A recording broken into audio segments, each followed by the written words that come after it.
Hello, this is Mike, NoStressMike.com. I'm going to talk about three-man militia and weapons. First, really what I want to talk about is non-firearm type weapons. And the reason is people see too many movies. They think the firearms is the answer to all the problems, and it's not. You really need to know the handheld weapons. I call them ancient weapons, and that'd be, anywhere from a hammer, screwdriver, knife, bow and arrow, spears, any of these type of stuff. And if you've been watching my stuff, I just started with the tomahawk, but I say in Vietnam we used a lot of machetes, knife, K-bar, and entrenching tool, shovels. So, but the shovel is really real effective. It really is. But three-man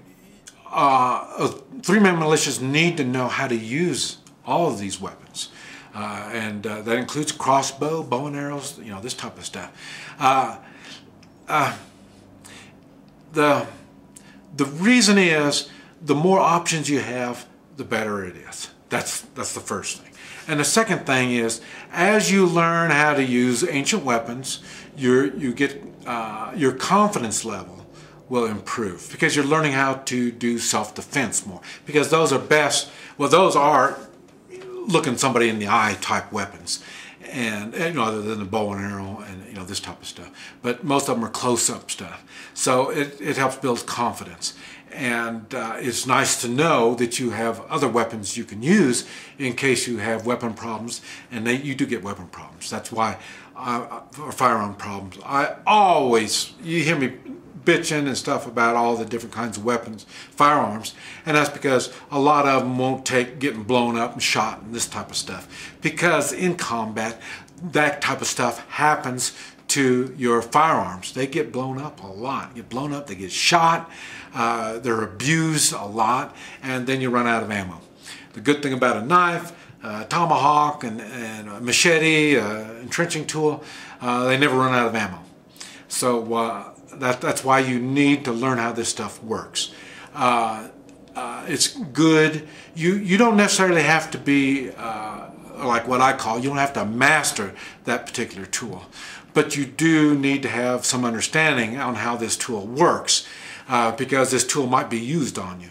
You need to know its limitations, what this tool is capable of doing, not only so you can use it, but also if it's being used against you. And it's a fun thing that your three-man militia can get into and do and work with. Now, I've been doing this all my life. I did it when I was 18 in Vietnam. I went to the extreme on how to do this stuff. And so I don't do well on when I teach somebody. I can't, we fight each other, and we just, don't hurt each other. We just kind of do it. I can't do that. I develop a lot of speed in my action, and I don't hold back. Everything is, and you will learn this as you're using the weapons.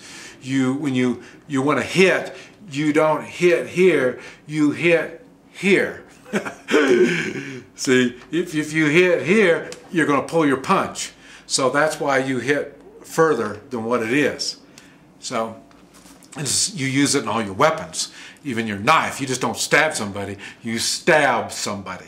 So, and I don't practice pulling back. I practice going through, and the reason is I don't do it twice. When I go at you once is enough. Like I say, if I stab you, stab you, stab you, I gotta stab you, stab you, stab you. If I stab you, twist and jerk it out, it's a one-time thing. That's why I've been studying on the tomahawk. It looks like it could be a one-time tool, and I like one-time tools. And like I say, that's why the entrenching tool works well. That's a one-time tool.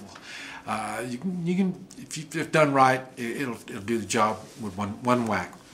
But that's a fun thing to get in, learn how to use them. The one good thing about these types of tools, they've got multiple use. So it's not just for combat, they have other uses too. So train with it, practice with it, find others that know something about it. Maybe they can teach you something. And then even better yet, if one of them is comfortable for you, you enjoy it, then you can go on and master that tool and help others that need help learning how to use that tool. This is Mike, NoStressMike.com.